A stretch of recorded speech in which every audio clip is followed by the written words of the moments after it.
Welcome back, everyone. This is Greenfire, and as I'm continuing down the Japanese tank line, I've now finished up with the Cheeto, and I'm on to the Chi-Ri. This is the ace tanker game that I had in the Cheeto. This is on Highway, and this is pre the newest patch, 8.11, I believe. So the South team does not have the benefit of the added extension to the city. I'm going to make use of that wonderful effect it gives to the North team on where I'm starting, and I'm going to murder the team with the rate of fire of this tank. Now if we look at the Cheeto, we see that it is a giant cardboard box. It's fairly fast. I'm hitting 35 along here, I believe, and there's some turret armor to the front of it, but mostly the good it comes from is its gun depression and its high rate of fire gun. Now if we take a look at the stats, the gun does 130 damage and has 155 pen. I like to compare it to the gun which is on the T-34-85, which is one of my favorite all-time tier 6 tanks. That gun does more damage, I believe about 160. It does less pen, around 130, and it is less accurate. So the gun that we see on the Cheeto is, by my standards, very accurate, high rate of fire, and high pen. It lacks a little in the damage, but as long as we can spot the enemy for a while, we can go ahead and make up for that. So I'm going to sit here. This is my normal spot. Our team has really got into the city, so I'm not worried about that. Using as much ground cover as possible and as much camouflage as possible. Got a camo net mounted on this right now. And then the enemy just shows up and they're just going to sit in the open for me here. Now again, I was grinding this tank, so I have vents and rammer, which makes my reload 3.2 seconds. I take a miss there, but I consider this pretty much almost unfair for these tanks. Every 3.2 seconds I'm doing maybe on average 120 damage.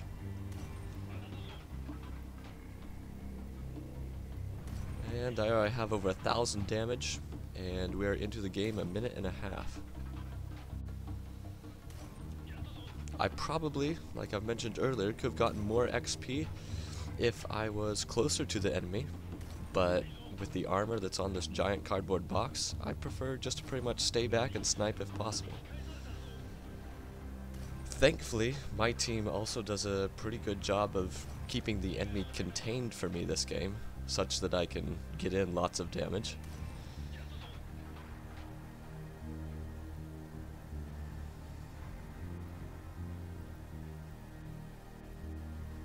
Now there's a Ferdinand that just popped up in front of me, and apparently he was trying to flank the enemy. I take a bounce there. Otherwise I'm just gonna hit his back right through here. And I don't want him to look at me, and he finally wants to look at me, but by now I've already gotten 4 shots into him, and I get a lucky frontal pen right there. Gets 5 shots into him, does 600 damage, and now everybody wants to hit me. So now we're 2.5 minutes into the game, and I have over 2,000 damage. My team's cleaning up pretty well. It's still just 4-1. And with a gun depression I love on this tank, I'm able to use this hill right here, expose very little of myself, still getting shots. So by using the camera angle to zoom out, I can see that the Ferdinand was not facing me, and I just get hit by a T-29, which if you look at the mini-map, I'm pretty sure that came, like I said, from the T-29, which is sitting in the river right about E5. So that sort of makes me go into conservative mode here and stay on this side of the hill. But the Ferdinand's gone. Our team is really cleaning up on both sides, so there's not much left for me to do. I really want to get closer to the action. I'm gonna take a snapshot at the T-50 over there, but I don't really have anything to worry about. I just need to go find somebody to shoot, and there's the T-29. So this is just really almost unfair. The tank is sideways to me in the Cheeto. I'm going to end up doing all the damage to the T-29 here, because He just can't get out of the way fast enough for my rate of fire. And I catch him on fire there. Now, I should have tried to fire another one right there. Apparently I was still afraid of someone shooting at me. But he pops back up, and I go ahead and finish him off. So, 9 shots, I did all that damage to the T-29. Now I'm really out of position. I don't really have any enemy to shoot right now, so again, I'm playing really conservative right here. I'm gonna head back towards my base. Stay away from any potential people that could shoot me.